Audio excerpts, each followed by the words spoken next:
Bonjour à tous, bienvenue dans cette nouvelle vidéo. Alors aujourd'hui ça va pas être une review de réplique, c'est un petit peu plus particulier. Ça va s'adresser un petit peu aux joueurs qui voudraient éventuellement faire des vidéos, ou aux joueurs qui jouent au snipe et qui voudraient filmer leur cible lorsqu'elles se font avoir. Je vais vous présenter une Runcam. Alors, Runcam, qu'est-ce que c'est?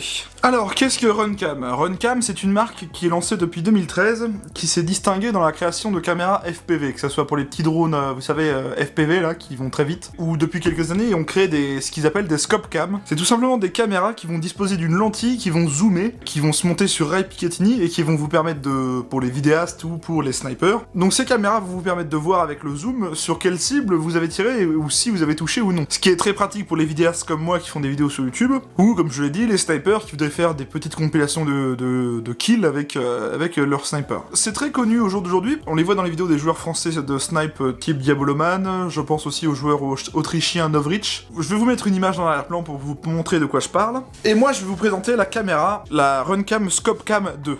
C'est la toute dernière caméra sortie de chez Runcam. Donc, il faut que je vous fasse un petit message, c'est un peu un instant promotionnel. Grâce à vous, ma communauté, j'ai été abordé par Runcam sur Facebook, et ils m'ont proposé, pour moi et Guillaume, mon partenaire, de nous fournir 2 caméras moins chères. On les a pas eu gratos. C'est-à-dire que, en fait, la caméra en elle-même coûte 140$, un truc comme ça, 139$. Et Guillaume et moi, on en a eu une chacun, donc 2. Donc en gros, au lieu d'avoir une caméra à 140$, on a eu les 2 pour 100$, donc c'est quand même plutôt intéressant, en échange d'un petit instant promotionnel. Donc, moi, ça faisait déjà très longtemps que je voulais avoir une scope cam, parce que, comme vous l'avez vu dans mes vidéos de partie d'airsoft, jusqu'à maintenant, j'utilisais le montage avec ma GoPro, je zoomais à mort avec la vidéo de ma GoPro pour qu'on voit où je tire, mais la qualité n'était pas toujours top et le montage était assez fastidieux. Grâce à cette caméra, ça va me permettre de pouvoir vous faire des parties beaucoup plus intéressantes, notamment sur le fait que vous allez pouvoir voir où je tire exactement. Et ça va aussi me permettre de mettre un petit montage de façon à avoir un effet un petit peu de lunettes de visée. Je vous montrerai à la fin ce que je veux dire et vous allez comprendre. Donc ça nous vient dans des petites boîtes cartonnées comme celle-ci.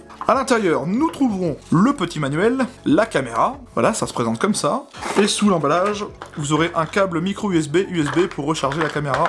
C'est une caméra, c'est tout bête. Une partie enregistrement avec une lentille devant.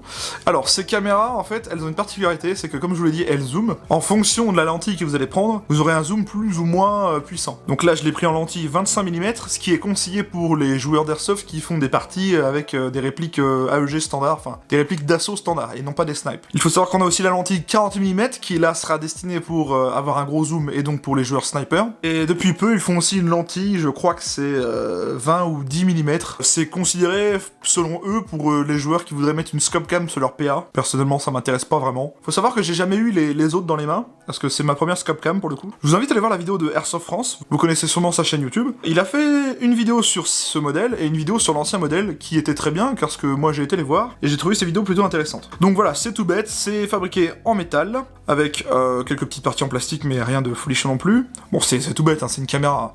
Là, à l'arrière, on a un petit joint pour pouvoir y mettre la carte micro SD qui va là-dedans. Au-dessus, juste ici, on a la prise de rechargement. En dessous, on voit la fixation pour rail Picatinny, parce que oui, ça va se fixer sur un rail Picatinny standard. Vous allez me dire un truc, si une bille tape dans la lentille. Alors sachant que la lentille est faite pour résister à des impacts, hein, ils appellent ça la Gorilla Glass Génération 3, je crois, c'est le nom qu'ils appellent, hein, sur leur lentille, c'est pas moi qui l'ai inventé. Donc c'est fait pour résister à des impacts de billes, hein, normalement c'est fait pour, c'est vraiment des caméras conçues pour l'airsoft. La grosse nouveauté de cette caméra par rapport au modèle précédent, c'est le bouton d'enregistrement et la durée de vie de la batterie.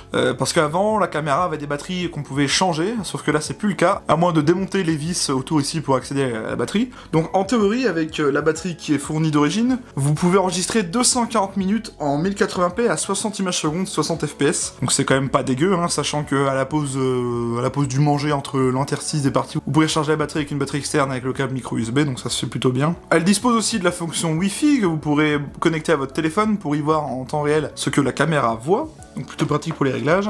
On va aller voir le manuel quand même un petit peu, un manuel sous forme de dépliant. Plutôt simple, hein, il nous montre le contenu de la boîte, le fonctionnement global. Alors il est traduit seulement en 2 langues, chinois et anglais, donc il va falloir se débrouiller avec ça les gars, désolé. Donc la particularité de celle-ci, c'est comme je vous le disais, c'est le bouton d'enregistrement qui est plus simple. En fait, pour enregistrer, c'est très simple, on va pousser le bouton vers le haut, la caméra va vibrer, une petite vibration. Donc là, elle va clignoter tout le temps parce que j'ai pas mis de carte SD dedans. Si vous avez une carte micro SD dedans, et ben lorsque vous poussez le bouton vers le haut, elle clignote. Et voilà comment ça se fait, c'est très simple. simple, hein. On voit aussi qu'il y a une petite clé derrière pour vous montrer que ça filme bien. Ce petit bouton va nous servir à deux choses aussi, je vais vous montrer tout de suite. Le petit bouton ici peut nous servir à activer le Wi-Fi. On va maintenir ce bouton enfoncé, voilà, et là il va changer de couleur, donc là parce qu'il est en train de dire que j'ai toujours pas de carte micro SD, mais vous voyez qu'il clignote aussi bleu, ça veut dire que le Wi-Fi est activé. À partir de là, vous allez aller dans votre téléphone avec la fonction Wi-Fi, et vous allez chercher RC, le truc chelou là, voilà, vous cliquez dessus. Donc moi j'ai déjà fait la connexion, mais la première fois il vous demandera un mot de passe. Le mot de passe, il vous l'indique, hein, c'est 1, 2, 3, 4, 5, 6, 7, 8, 9 et 0. On va aller dans l'appli Runcam, juste ici, voilà. Donc là, moi il l'a reconnu, donc je fais connecter votre caméra. Voilà, donc là on est dans le menu de la caméra. Donc si vous voyez que je bouge la caméra, on voit qu'il va se passer. Je vais filmer dehors pour vous montrer. Voilà, ça donne un truc comme ça.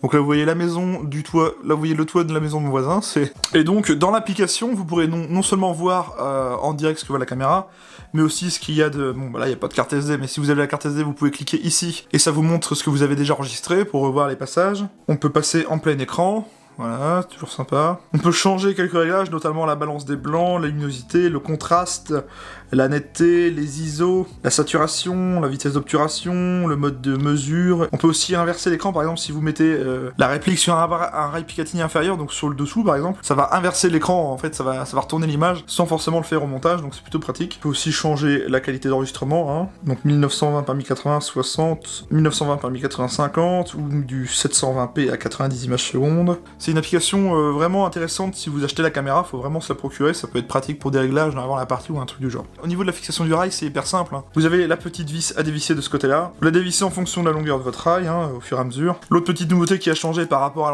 l'ancienne caméra, c'est que la fixation du rail Picatinny est montée sur un ressort en fait, donc vous pourrez pas la perdre même si elle se dévisse avec les vibrations, parce que ça sera toujours maintenu en serrant, et vous la fixez sur le rail Picatinny, c'est tout bête. Eh ben écoutez, on va pas déblatérer plus longtemps, je vais aller filmer une petite séquence où je tire sur une cible. Bien, je vous retrouve sur mon logiciel de montage. Donc voilà, là j'ai ma piste vidéo, vous voyez, donc là c'est un peu dégueulasse hein, parce qu'il y a rien. Et en fait dans l'idée, hop, on va tout simplement mettre ça par-dessus. Vous commencez à piger un peu le truc je pense. Et en gros, dans mes prochaines vidéos de partie, ça donnera un truc de ce genre là. En gros, vous voyez ce que ça donne. En fait, on a une image, on a la piste vidéo en question, et par-dessus, je vais rajouter une espèce de cible, et ça donnera tout simplement un effet de viseur avec la réplique. Donc, je vais vous mettre l'extrait vidéo à la fin en question pour que vous vous rendiez mieux compte, et vous verrez que c'est plutôt pas mal.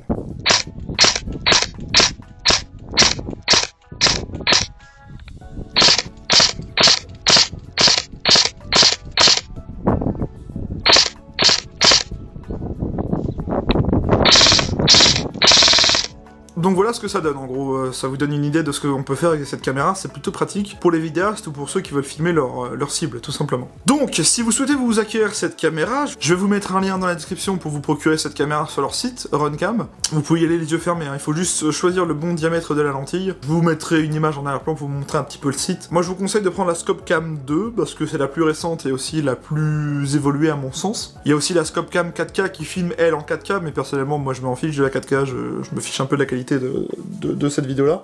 Je remercie beaucoup Runcam qui m'a proposé cette promotion pour cette caméra, parce que j'avais envie de m'en acheter une depuis très longtemps. Je remercie aussi Guillaume de m'avoir fourni la caméra, parce que c'est grâce à lui que je l'ai acquérie. Je vous mettrai le lien du site de Guillaume Gun & Target dans la description, ainsi que sa page Facebook. Je vous invite à vraiment aller voir son site, il propose beaucoup de choses. Et bien voilà, je vous remercie à tous d'avoir regardé cette vidéo. Je vous invite à vous abonner à cette chaîne si c'est pas encore fait, à me mettre un petit pouce bleu. Venez me rejoindre sur Discord, j'ai créé un Discord pour les abonnés qui souhaiteraient venir parler d'Airsoft et d'autres choses. Le lien est en description, vous n'avez rien à faire. Quant à moi, cette vidéo est terminée, prenez soin de vous, portez-vous bien, et à la prochaine.